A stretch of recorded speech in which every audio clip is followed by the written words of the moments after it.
Airports are strange places, David thought as he strolled through the bustling Phoenix terminal, suitcase rolling smoothly behind him. He loved watching people, families juggling strollers, business travelers glued to their laptops, couples bickering about gate changes. To him, airports were a mirror of society, showing how people treated one another when stress ran high. Today, he wanted nothing more than peace. After a brutal week of nonstop meetings, his only wish was to sink into his first-class window seat, close his eyes, and escape. He was dressed simply, gray polo, dark jeans, clean sneakers, nothing flashy, nothing loud. His quiet confidence came not from appearances but from the years of sacrifice that had built his empire. As the founder and CEO of a fast-growing tech company, he could afford luxuries, but he never flaunted them. He had learned the hard way that respect wasn't always given, especially to a black man in boardrooms where he was often mistaken for an assistant rather than the decision-maker. Boarding began, and as David approached the gate, he noticed her. A woman in her mid-40s, blonde hair, pearl earrings, cream blazer, the picture of polished entitlement. She tapped her foot impatiently, clutching her phone like a weapon. Something about her presence screamed, "I deserve to be first." David didn't give it much thought until later, when fate pushed them together. Once his group was called, David walked calmly down the jet bridge. His seat, 2A, a window in first class, was waiting. That seat wasn't just comfort. It was a symbol of everything he had earned despite doubt, prejudice, and obstacles. But as he turned into row 2, his steps slowed. Someone was already there. The same blonde woman sat comfortably in 2A, handbag tucked neatly beside her, sipping sparkling water as if the seat had always belonged to her. She barely glanced up, gave a dismissive half-smile, and returned to scrolling on her phone. David cleared his throat politely. "Excuse me, I believe you're in my seat. That's 2A, right?" The woman looked up, smile tightening. "No, I'm in 2A. Her tone was final, as if the discussion ended there. David stayed calm. "I don't think so. My boarding pass says 2A. Could you check yours?" She lifted her phone, showing her mobile ticket. "See? 2A. One quick glance told David otherwise. The pass clearly said 3C, a middle seat nowhere near his window. "That says 3C, not 2A, David said gently. Her laugh was soft but sharp, the kind people used when they thought someone was beneath them. No, I always sit in 2A. David blinked. Always? Seats weren't inherited. They were purchased. The entitlement in her voice struck him, echoing years of boardroom battles where people assumed he didn't belong.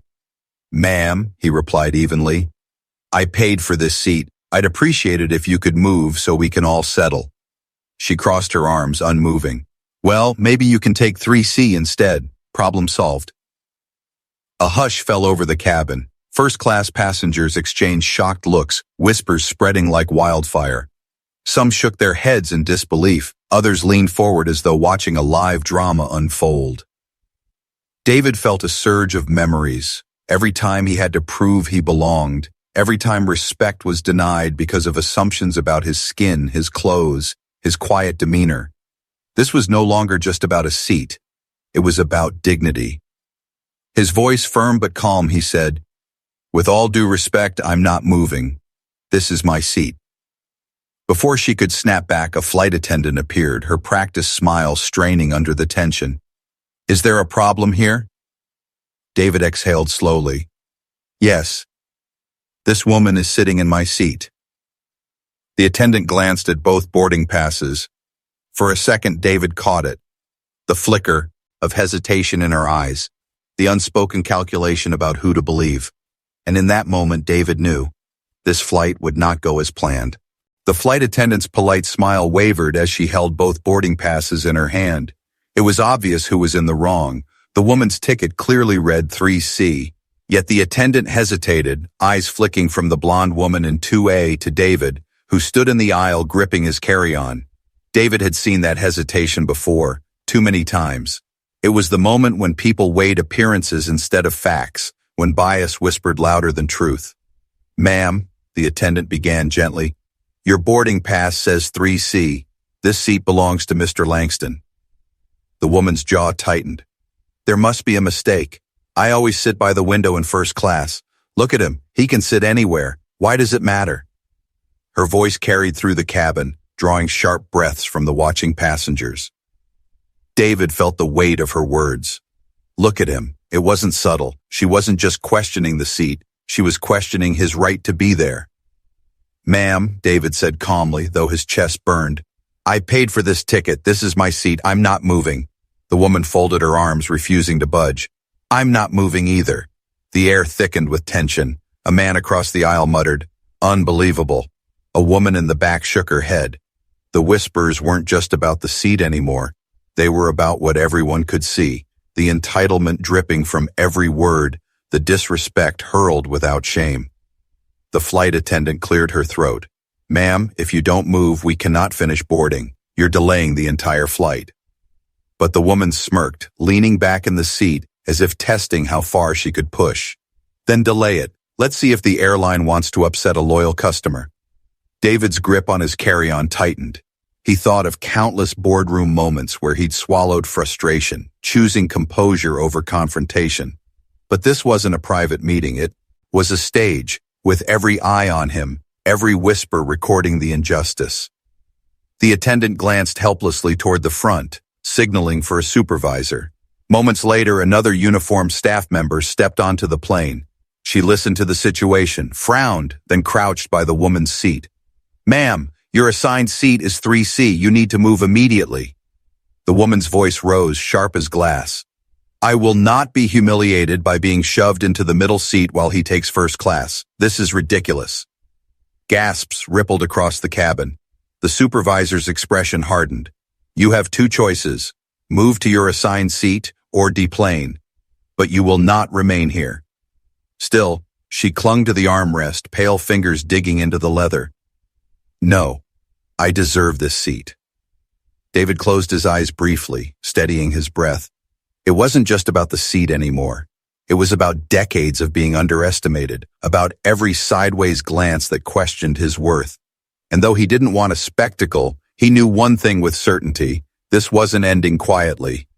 Finally, under the weight of stares and authority, the woman stood, her face flushed with anger. Fine, she hissed, grabbing her bag. But this isn't over. People like you always think you can get away with things. Her words struck deep, not just in David, but in every witness who recognized the venom behind them. She stomped down the aisle, forcing the crew to guide her toward 3C. As David slid into his rightful seat, whispers filled the cabin again. Some passengers nodded at him in quiet support. Others shook their heads in disbelief at what they'd just seen. But the storm hadn't passed. The blonde woman's resentment still simmered, and David sensed her defiance was far from finished. The plane wasn't even in the air yet, and already the journey had become a battlefield of dignity. The cabin air felt dense even after the woman had been moved. David sat in 2A, finally in his seat, but peace was still far away. He fastened his belt slowly, gazing out the window, though his mind replayed the sting of her words. People like you. He had heard variations of that phrase all his life, on playgrounds, in job interviews, even in executive meetings.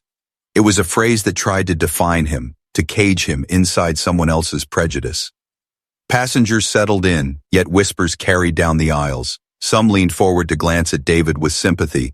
Others shook their heads at the woman who now sulked in 3C, arms crossed, radiating anger like heat. She muttered complaints under her breath, loud enough for nearby travelers to hear. This is absurd. I paid good money. I shouldn't be treated like this while he gets special treatment. The words hung in the air, poisonous. A younger passenger in 4A leaned closer and whispered, She's unbelievable. Another replied softly, Can you imagine thinking you own the world like that? David remained silent, though every muscle in his body tensed. Years of practice kept his expression calm. He had learned that sometimes silence was the sharpest weapon, letting others expose themselves with their own words. The flight attendants continued their preparations, but even they carried unease. The lead attendant passed by David's seat with an apologetic glance, as though silently saying, I'm sorry you had to go through that. David gave a small nod. He didn't need apologies. He needed respect. Minutes later, the captain's voice came over the intercom, announcing a short delay due to final checks. The groans of passengers echoed through the cabin. For David, the pause stretched the tension further, every second amplifying the simmering resentment just 3 rows away. Then it happened. The blonde woman raised her voice again, the sharp and cutting. "I don't see why we're still waiting. If the airline knew how to treat loyal customers, this wouldn't be happening. I've flown more miles than half the people here combined, yet I'm shoved aside like a nobody because of him." Her finger jabbed in David's direction. The cabin gasped. All eyes darted toward David again. He turned slowly, meeting her glare with calm intensity. For a heartbeat, silence wrapped around the plane like a shroud. David's voice was steady, each word deliberate. "Ma'am, with respect, you've disrespected me enough. I will not be your excuse for bad behavior. This has nothing to do with loyalty or status. This has to do with facts. And the fact is, that was never your seat." Her face flushed crimson, but David didn't raise his voice. He didn't need to. His composure carried more weight than shouting ever could. The audience of passengers felt it too, the authority beneath his calm, the quiet fire in his words. The woman scoffed, yet her defiance wavered for the first time. "We'll see who really has power here," she muttered darkly. David leaned back, folding his hands. He knew she had no idea who she was dealing with. He wasn't just another passenger. He wasn't just a man in jeans and a polo shirt. He was the CEO of a multi-million-dollar tech company, a frequent partner with airlines across the country, a man whose call could shake the very ground she stood on. But he didn't reveal that, not yet. For now, he let her words linger like smoke in the air, because justice, he knew, was coming. And when it did, it would arrive with the weight of thunder. The engines began to hum, and the crew rushed to secure the cabin. Yet the mood of the flight was set, and everyone knew it. This was not going to be a normal journey. The engines roared to life, but the cabin was anything but calm. Tension pressed against the walls, heavy as the Arizona heat outside. David sat still in 2A, gazing out the window, yet fully aware of every whisper around him. The blonde woman in 3C hadn't quieted. Her sharp voice sliced through the hum of the plane. "This is outrageous. First, they put me in the wrong seat. Now I'm trapped between strangers like a common passenger, all because of him." A man in 3B shifted uncomfortably, clearly wishing he were anywhere else. Another woman leaned toward her and muttered, "Please, just stop. We all want to get home." But the blonde shook her head, fury blazing. "No, people need to see how unfair this is. I've been loyal to this airline for years. I shouldn't be punished because someone thinks they deserve special treatment." David's jaw clenched. He wanted to ignore her, to let her tantrum collapse under its own weight. But her words had shifted.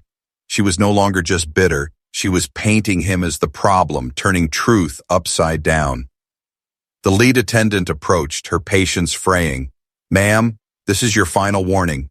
Either you remain calm and respectful, or we will have to deplane you." The blonde's laugh rang hollow. "Deplane me? For what? For demanding what's right? This entire flight knows I belong in that seat. He's only sitting there because you're too afraid to correct your mistake." All eyes landed on David again. He inhaled deeply, then turned slowly in his seat. His voice was quiet, but every passenger heard it. "The only mistake here is believing you are entitled to what you did not earn. I didn't take your seat. You tried to take mine, and you're still trying to take my dignity with every word you speak. But I won't give it to you." The cabin fell silent. Even the hum of the engines seemed distant. His words hung heavy in the air, echoing loud and more than her complaints ever had. The blonde stiffened, her face pale beneath her makeup. For the first time, her bravado faltered, yet stubborn pride forced her to fire back. "You talk big now, but you'll see. You don't belong here." A murmur of disapproval spread through the cabin. Someone whispered, "He belongs more than you." Another muttered, "Unreal." The balance was shifting. The passengers were no longer neutral. They were witnesses, siding with the truth. David leaned back, eyes steady. He had no need to argue further. But inside, a storm brewed. He thought of the years spent climbing walls others never saw, the countless times he was dismissed, the endless need to prove himself. And now, on this plane, all of it was distilled into one battle over a single seat. The captain's voice crackled through the speakers. "Ladies and gentlemen, we're facing a brief delay. Please remain seated." But David knew the truth. The delay wasn't mechanical. It was human. The flight couldn't take off while the conflict in row 3 simmered. And though he hadn't planned it, he realized something vital. This wasn't just about a woman refusing to move. This was about respect on a larger scale. He pulled out his phone, calm as ever, and tapped a message, not to a friend, not to family, but to a direct contact inside the airline's corporate office, a man who owed him favors, a man who knew exactly who David Langston was. The text was simple. "Ground this flight until I say otherwise. We need to talk." As he pressed send, David slipped the phone back into his pocket and looked forward, expression unreadable. Around him, passengers shifted restlessly, unaware of the power that had just been set in motion. The woman in 3C smirked, believing she had won the standoff, but her victory was an illusion, one about to shatter, because in 5 minutes, the entire airline would learn the truth. The cabin lights flickered as the engines eased down, the humming roar softening into uneasy silence. Passengers exchanged puzzled looks. Whispers traveled quickly. Something was wrong. Had there been a mechanical failure? A weather delay? But David knew. His message had already reached the airline's corporate office. Power, when used carefully, didn't need noise. It moved quietly, decisively. The captain's voice came through the intercom again, but this time it carried a strange weight. "Ladies and gentlemen, we've just been informed of an unexpected directive from corporate. We've been asked to hold at the gate for further instructions." Confusion rippled through the cabin. A man in 4B frowned. "Corporate? Since when do they stop a flight before takeoff?" A woman shook her head. "Never heard of that before." The blonde woman in 3C smirked, mistaking the delay as proof of her power. "You see?" she said loudly. "They know I was wronged. Finally, someone's listening." She crossed her arms, smug as a queen reclaiming her throne. But her confidence cracked when uniformed staff re-entered the cabin, speaking quietly with the attendants. Their eyes weren't on her. They flicked toward David. Respectful, deferential. The kind of glances given not to passengers but to decision-makers. David sat still, his face calm, but inside, he felt the weight of the moment pressing closer. For years, he had avoided flashing his power, preferring to let actions speak quietly. But this situation wasn't just about him. It was about everyone watching, everyone who had ever been told they didn't belong. Finally, the lead attendant approached his seat, voice softer than before. "Mr. Langston, corporate has requested to confirm whether you'd like to proceed with the current crew and passenger arrangement." Gasps fluttered through the cabin. Every passenger understood at once. This man wasn't just another flyer. He held authority beyond the plane.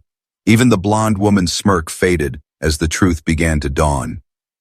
David looked up, his tone steady but commanding. "Not until respect is restored. This flight doesn't move forward while dignity is trampled in plain sight." The blonde's face drained of color. "Wait, what does that mean? Who are you?" For the first time, David turned fully toward her, his gaze sharp as steel. "Who am I? The man whose company keeps this airline in the sky.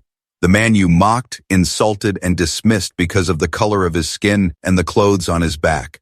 I am David Langston, CEO, investor, and partner to the very airline you thought would take your side."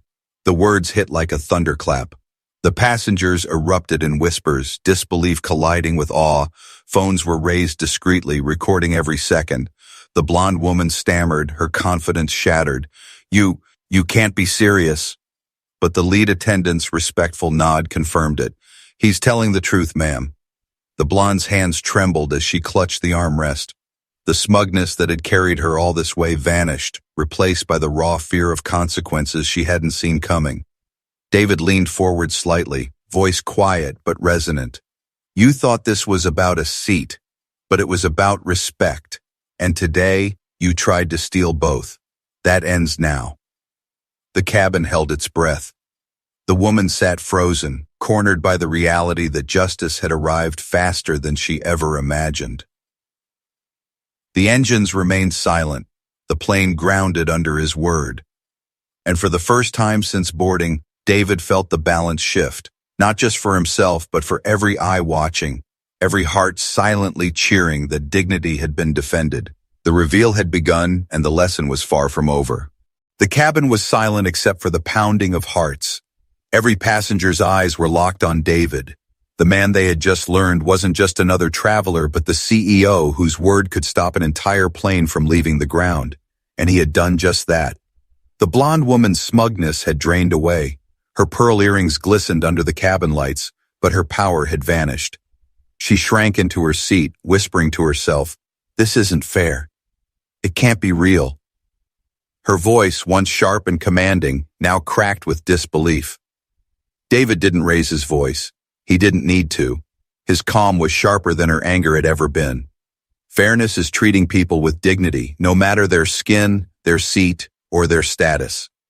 You forgot that the moment you tried to take what wasn't yours. The lead attendant cleared her throat, addressing the woman firmly. "Ma'am, corporate has authorized us to remove you from this flight for disruptive and discriminatory behavior." Gasps swept through the cabin. The woman's eyes widened, panic spilling across her face. "No, you can't do this to me. I have meetings, connections, important people waiting." David leaned back in his seat, gaze steady.